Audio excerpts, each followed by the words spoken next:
Hello guys, so these are the supplemental videos for the Unit 1 through 3 review packet. I want to go through a couple of these questions here so that you guys can see them. First off, I want to make a correction to a mistake I made on this one. I said that this, when you say that you're bounded, means you're bounded below and above, or above and below. I can see I'm bounded above here because there's nothing higher than this point. And originally I had said that it's not bounded below. This right here is not true.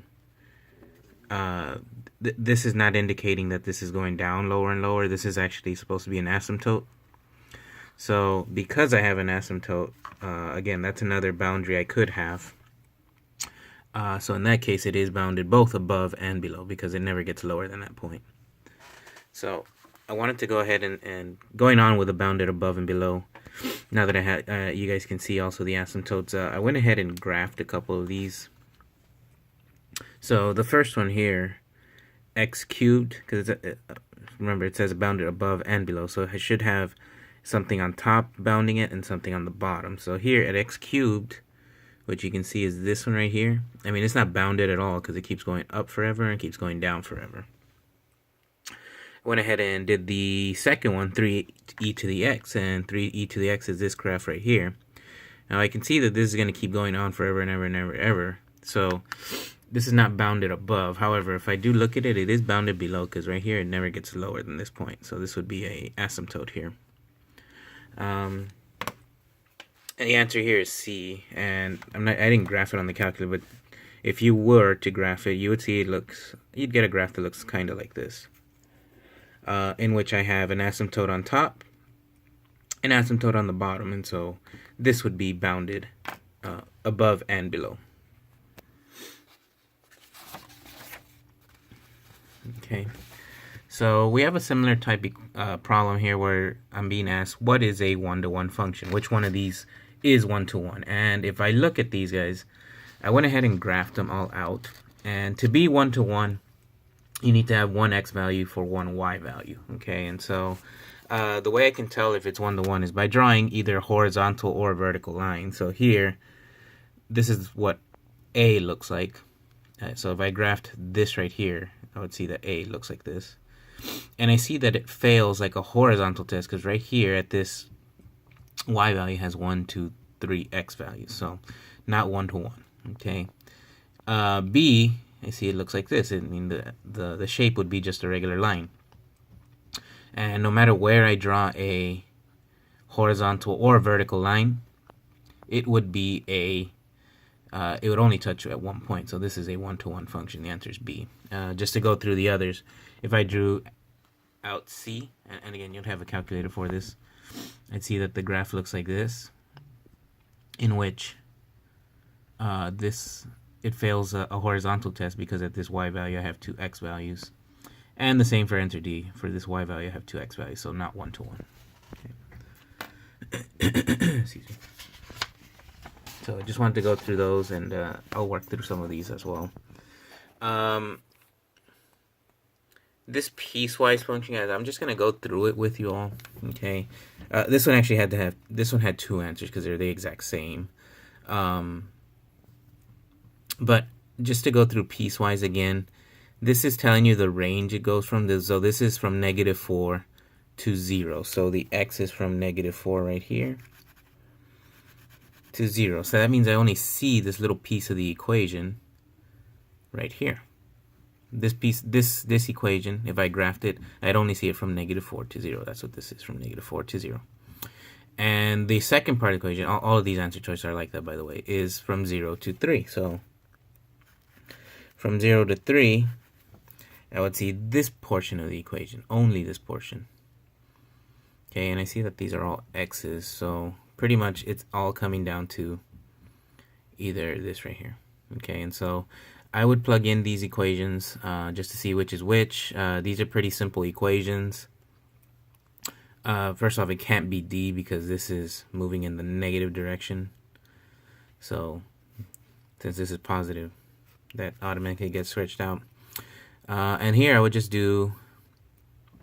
find out what this is. So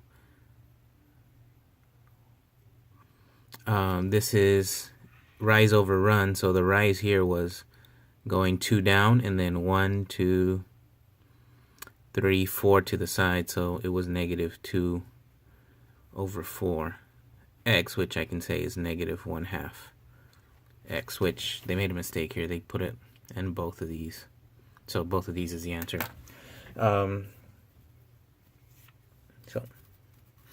And the last one here I want to go ahead and go over. Now, here there's a work, but I'm going to go ahead and just go through this one with you all. So, if I were to work this out, guys, they told me that, one, I can use synthetic division here because my my value here is a 1, and so is the exponent. So 1 and 1, I can use synthetic division. So remember, you have to change the sign of the number you're factoring by, and then this is 1, k, 12, and negative 8. Okay, so this comes down, so 1 times 2 is a 2, and we kind of get stuck here because I don't know what this k value is so that I can subtract. Now, what they did tell me is it is a factor, so that tells me the remainder has to be 0. So I know this is 0. And from here, pretty much I'm working backwards. So in order for these two to add up and equal 0, this have to be a positive 8. And then to get this 8, well, that means this number right here would have had to have been a positive 4. And then to get this 12 minus 8 would have to equal 4, right? And so we just keep moving forward. So in order for this to be a negative 8, this number would have had to have been a negative 4. So this is the only one I need to find out. What number would this have to be for this to be negative 4? Well, if k was equal to negative 6, then negative 6 plus 2 would equal negative 4. And that would make this whole equation work. So answer here is letter D.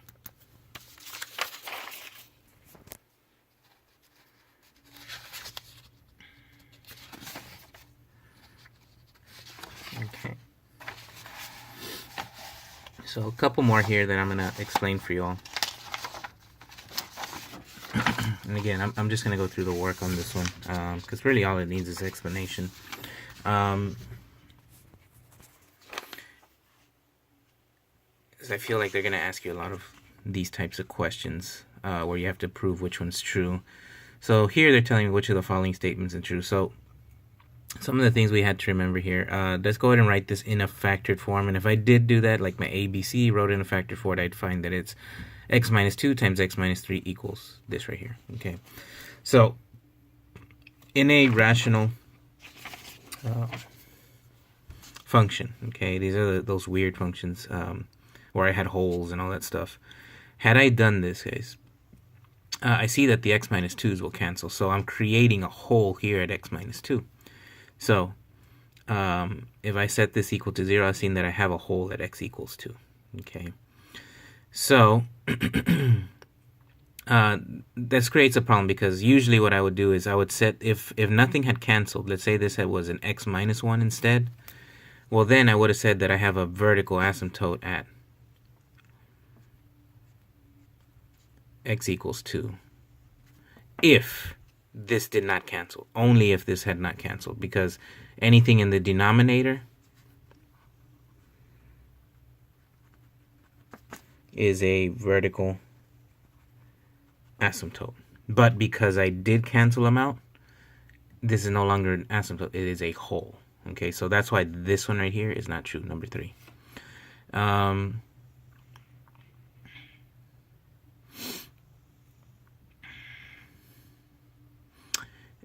After I canceled it out, all I'm left with is x minus 3. So the graph looks like y equals x minus 3. Pretty much it does, except for that one hole. Okay, so this statement is true. And here, the graph has 2 x-intercepts. Well, that would have been true had I not canceled these two. Because remember, x-intercepts happen in the numerator. Okay, so since I had canceled this one out, the only numerator I have is this x minus 3 part. So that's what makes this one a little bit tricky. Again, because you're canceling out the x minus 2. Had you not, had that said x minus 1, had it said x minus anything else or plus anything else, then I would have had 2 factors in the numerator, which I would set equal to 0, and then I would have had 2. So that's why this is false. So the only one true is number 2. Okay, and the last one here, I'm going to go ahead and go through just a little bit here, just so y'all can see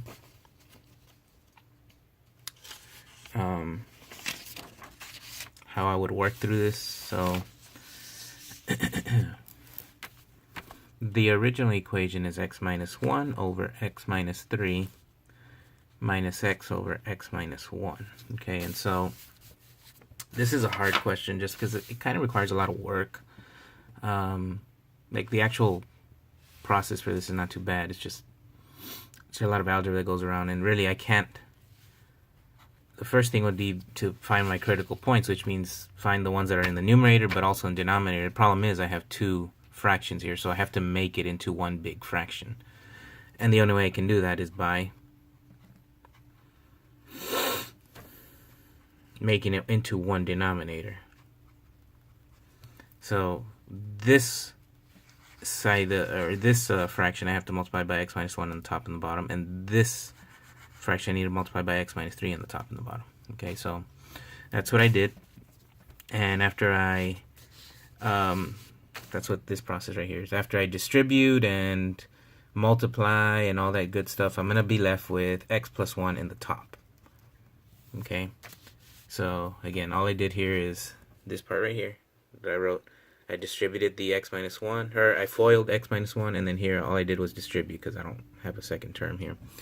And once I do that, I'm left with x plus 1 in the numerator. Over, well, now my new denominator is just x minus 1 times x plus 3. And, excuse me, I'm sorry. And I wouldn't keep this in factored form just because you're going to need it to find your critical values. So all I do to find critical values, I set this equal to, each one of these equal to 0. Okay, so when I have a numerator, you see here, this equal sign means it's included. So there's going to be a closed dot on my number line. So my x is equal to -1, which also means it's going to be a bracket if I'm dealing with this. And anything in the denominator, these will always be asymptotes, so these will be open dots. So you're going to have an open dot at x equals +1 and at x equals -3. So when I draw this out, this is my reference point 0, so -1, and we said this was in a closed dot because of that equal sign under here. Okay, and because it's in the numerator. So the other ones, the denominator is always open dots. So I have one at x equals 1 and at x equals -3. So this right here was like something that required, like, it's just time consuming. It's not hard. I'm going to choose a value over here, something smaller than -3, something in between, something in between, and something bigger than 1. Okay, and just test it. So if I chose like a -4, I'm just going to plug it into my equation, this one right here, and see if it's true. So -4 plus 1 over -4 minus 1, -4 plus 3 is less than or equal to 0. So -4 plus 1 is -3. -4 minus 1 is -5. -4 plus 3 is -1. And really, again, guys, I'm not concerned with the numbers. What I'm concerned with is, here I have a negative value, so this is a negative. And here on the bottom, a negative times a positive value, excuse me, times another negative value makes this positive.